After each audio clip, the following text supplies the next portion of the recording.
Your morning starts now. It's the Q102 Jeff and Jenn podcast brought to you by CVG Airport. Fly healthy through CVG. For more information, go to CVG Airport /fly healthy. Sean is looking for a second date update with Annie. Hi, Sean. How are you? Hey, guys. It's really good to talk to you guys. Good to have you on. You want to start from the beginning? Tell us how you met Annie, how the first date went, and we'll see what magic we can pull off today. Sure. I mean, to be honest, I just kind of wish this was under different circumstances and I'm talking to you, but I met this girl on Match, and we went for a really nice dinner at Oriental Walk. Sweet. And, yeah, I mean, I really love my place. To be honest, it's my favorite. And, I thought we had a great time. I mean, Personally, I thought I nailed it. Really? I was charming. I feel like I was funny.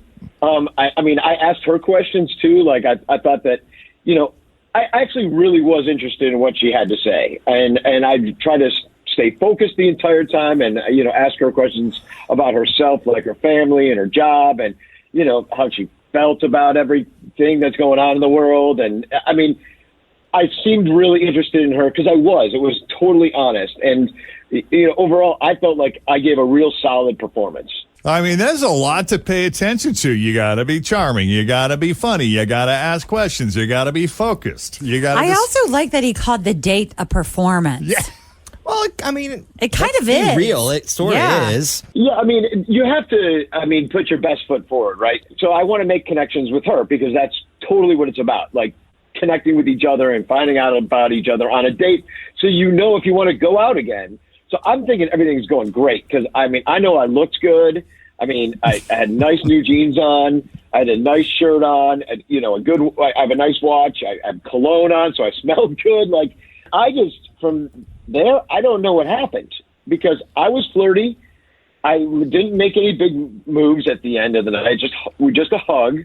Okay. And I said it was nice to meet her, and I had a great time, and I asked her if I could call again because I'd love to see her again, and she's like, sure. And now it's been a week, and I haven't heard back, so I don't know what happened. I mean, I've called, I've texted a couple times, but...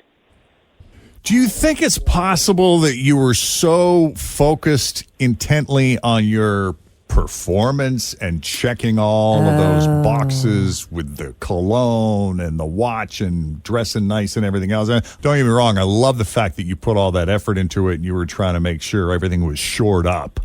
Maybe you were too into the way that you were on the date and you didn't give her enough attention. Or were as in tuned into her, maybe. As you feel like you should have been.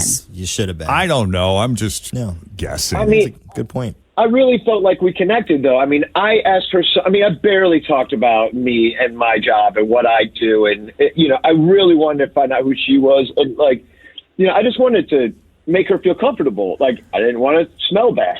So I hear good. That. And I didn't want to look bad. So I looked good. And, I don't know why she wouldn't want to talk to me now because, I really did put my best foot forward as far as connecting with her and finding out about who she is. And I don't know. I'm confused. Did she seem as interested in you as you were in her? It's hard to tell, but I suppose because we laughed a lot and had a great dinner. We had good conversation. I felt like, she was very open with me and honest about who she is and, told me about her family and stuff. I felt like she was very kind of communicative. Engaged, yeah. And right. So that's, I felt like we connected, and that's what's so confusing to me. Okay. Well, why don't we take a break? When we come back, we'll just call her up. See what happens. Have her do the talking, see what she says, see what her impressions were of you. See if she picked up on the little things, those details like the watch and the cologne, and if she has any thoughts on your listening skills, all that stuff. It'll be interesting to hear it from her perspective. Coming up next as we continue with Jeff and Jenn here at Cincinnati's Q102. Hang on. All right, Sean met Annie on Match. They had a lovely dinner at Oriental Walk, and Sean really went out of his way. I got to give Sean for putting in the effort because, a lot of guys sometimes phone it in when they go on a date. That's usually a complaint by women sometimes too, though, Yes. Jeff. They're like, oh, he looked sloppy or, whatever. And Sean did a good job at explaining he tried to be conscious of all of the things that he felt would matter. Appearance, being a good listener, being charming, funny, asking questions, showing interest, putting his best foot forward. And it sounds like he did that. I feel like I did. Sounds like it was an overall good date. It was one of the best dates I've ever been on, and I'm not even overselling it. Okay, but it has been a week since you last spoke with her, and you've reached out, what, a couple times? I've called once, and I've texted 3 times. Okay. Total silence. Okay, so that's, yeah. I mean, we had a great time. We laughed a lot. I mean, that's why I'm calling you guys. I mean, I really just don't understand it. He's stumped. Yeah. Okay, let's see what she has to say.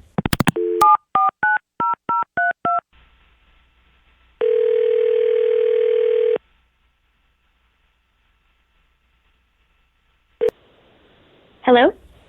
Hi, can we speak to Annie, please? I'm assuming this is Annie. This is Annie, yeah. Hi, Annie. It's Jeff and Jen at Q102 Radio. How are you? I'm good. How are you? Good. We're all here. Good morning. Hi, good morning. Good. You got a few minutes? Yeah, I guess. Okay. Did you know you have a fan out there? I did not know that, no. Well, this is someone you met recently and actually went on a date with. Talking about Sean. He told us about your dinner at Oriental Walk, said you were lovely. Evidently, he's made a couple of attempts to reach back out to you and try to set up a second date, but I don't know if you've just been busy or you've had something else going on or if you're intentionally avoiding him. Oh, I don't like the sound of that. I know. Yeah. Yeah. Okay, so this is the second date. Second date update? Yes. That's exactly what it is. Would you mind maybe filling us in on what it is about Sean or what Sean said or did that doesn't seem to be gelling with you? Yeah, sure. Because maybe it'll help him in future dates. Not with me, but with with other people. Oh, okay. Okay, I think he tried really hard. I could tell. He was very sweet, but he kept sticking his chopsticks in his mouth and acting like a walrus. Like he would ask me a really serious question and I would be answering. And while I'd be talking, he would like be sticking his chopstick in his mouth and making faces while I was talking. It was just Man. dumb and like immature and weird.